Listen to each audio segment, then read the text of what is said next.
Assalamualaikum warahmatullahi wabarakatuh. Perkenalkan, nama saya Rahmadani Aprilia Cantika dengan NIM 70301230092. Di sini saya akan menjelaskan mengenai materi tentang persalinan preterm atau persalinan prematur. Jadi, persalinan prematur ialah kelahiran yang terjadi sebelum usia kehamilan mencapai 37 minggu.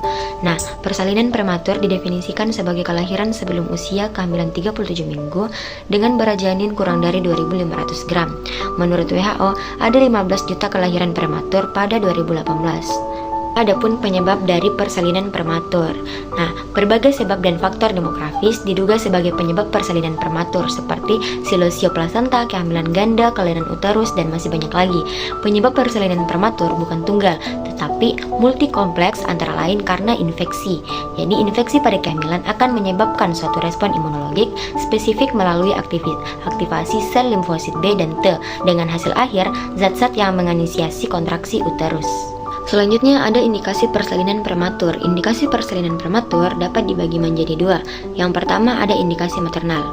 Indikasi maternal yang pertama itu ada preeklamsia atau eklamsia, yaitu tekanan darah tinggi yang mengancam nyawa ibu dan janin.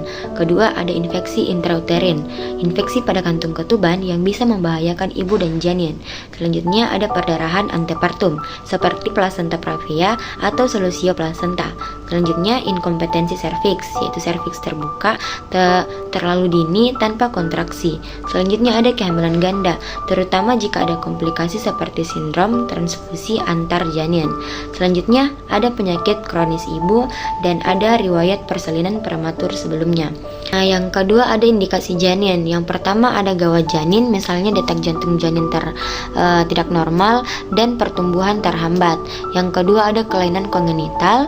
Ketiga ada oligohydramnion. Yang keempat ada infeksi janin, misalnya itu seperti infeksi TORCH. Nah, persalinan prematur bisa terjadi secara spontan atau karena indikasi medis yang mengharuskan persalinan dipercepat untuk menyelamatkan ibu atau bayi. Selanjutnya ada kontraindikasi persalinan prematur yang mengacu pada kondisi di mana persalinan prematur sebaiknya tidak dilakukan kecuali jika benar-benar diperlukan.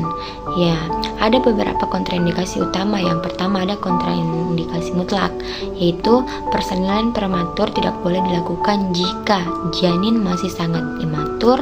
Kedua, janin mengalami anomali kongenital yang letal.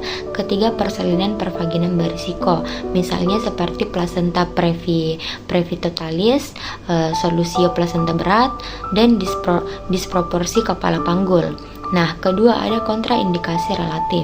Persalinan prematur sebaiknya ditunda jika memungkinkan, terutama dengan pemberian tokolotik atau obat untuk menghentikan kontraksi pada kasus seperti usia kehamilan masih sangat dini, tidak ada tanda-tanda infeksi atau gawat pada janin. Terus ketuban belum pecah, tidak ada indikasi maternal yang mengancam nyawa, misalnya itu seperti preeklamsia berat yang belum memburuk. Nah, jika persalinan prematur bisa ditunda, biasanya diberikan kortikosteroid untuk pematangan paru janin dan neuroproteksi dan magnesium sulfat untuk meningkatkan peluang kelangsungan hidup pada bayi.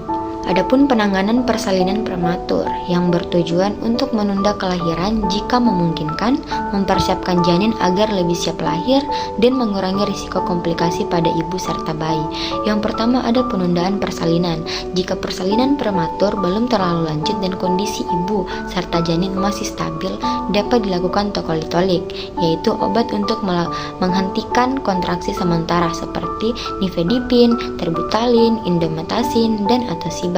Kemudian ada kortikosteroid untuk mempercepat pematangan paru janin seperti dexamethasone dan neuroproteksi. Kedua ada penanganan jika persalinan tidak bisa dihindari. Yang pertama antibiotik profilaksis, kemudian persiapan resusitasi neonatal. Kemudian ada rute persalinan. Yang pertama ada persalinan pervaginam, operasi sesar. Nah, kemudian perawatan setelah persalinan yaitu bayi prematur sering mengalami gangguan pernapasan, pemberian surfaktan, dan nutrisi perawatan intensif neonatal. Nah, penanganan persalinan prematur harus disesuaikan dengan usia kehamilan, kondisi ibu, dan kondisi janin. Terima kasih. Wassalamualaikum warahmatullahi wabarakatuh.